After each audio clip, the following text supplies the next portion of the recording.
Bonsoir. Les informations. Le gouvernement a lancé un projet de relance de l'industrie de la cannelle. Lors du lancement du projet, la ministre de l'Investissement, de l'Entrepreneuriat et de l'Industrie, Mme Devika Vidot, a appelé les investisseurs potentiels à saisir l'opportunité d'investir dans le secteur de la cannelle, notamment avec des produits à valeur ajoutée qui ont un grand potentiel sur le marché international. Madame Vidot dit que le gouvernement mettra des terres à la disposition des investisseurs dans le but de développer cette industrie.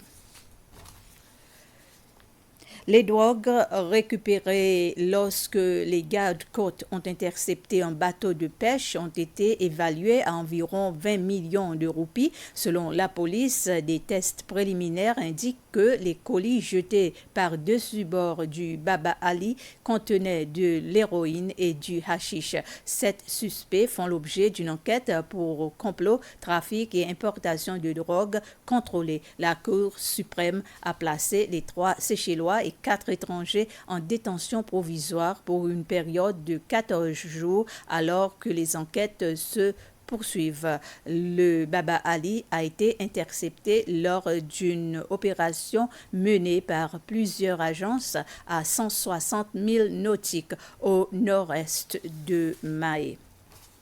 Une organisation non gouvernementale, WASO, soit Femmes en Action et Solidarité, s'est jointe à tous les citoyens concernés pour condamner sévèrement le récent incident d'abus contre des enfants innocents. Dans un message, WASO a aussi appelé à une tolérance zéro à l'égard des auteurs de toute forme de tels abus et abus contre les femmes, les filles, les garçons et nos jeunes. L'ONG affirme qu'il s'agit d'une situation claire dans laquelle une personne irresponsable viole la loi et utilise son pouvoir pour contrôler un être humain innocent. WASO appelle toutes les autorités concernées à s'unir et à travailler ensemble pour mettre fin aux abus contre nos enfants.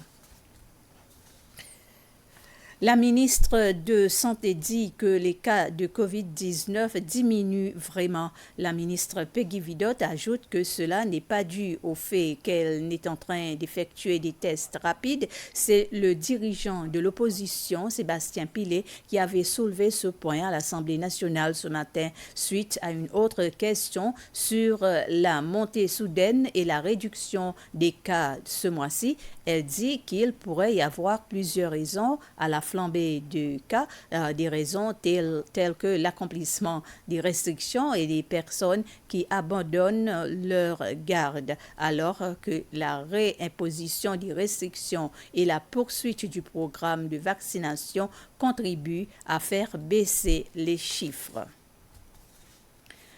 Plus d'échanges dans le secteur de l'éducation, c'est le domaine de coopération que la Géorgie entend renforcer avec les Seychelles. Les relations bilatérales entre les deux pays ont fait l'objet de discussions que l'ambassadeur de Géorgie auprès des Seychelles, Zurab Valishvili, a eues avec le président Ramkalawan à State House ce matin.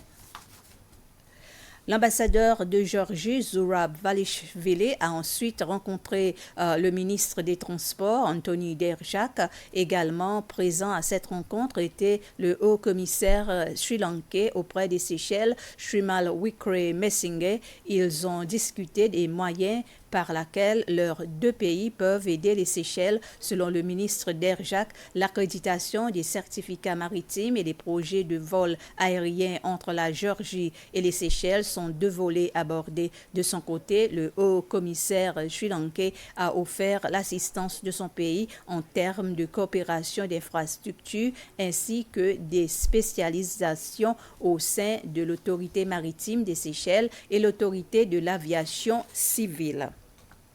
À l'occasion de la journée de l'Afrique aujourd'hui, le parti United Seychelles a envoyé un message au président de l'Union africaine, Félix Tshisekedi. United Seychelles se sont engagés à soutenir ses efforts visant à rendre l'Afrique plus unie et plus pacifique. Cette année, la journée de l'Afrique est célébrée sous le thème art, culture et patrimoine, levier pour construire cette Afrique que nous voulons. Nous sommes arrivés à la fin de ce flash. Merci de votre attention et bonsoir.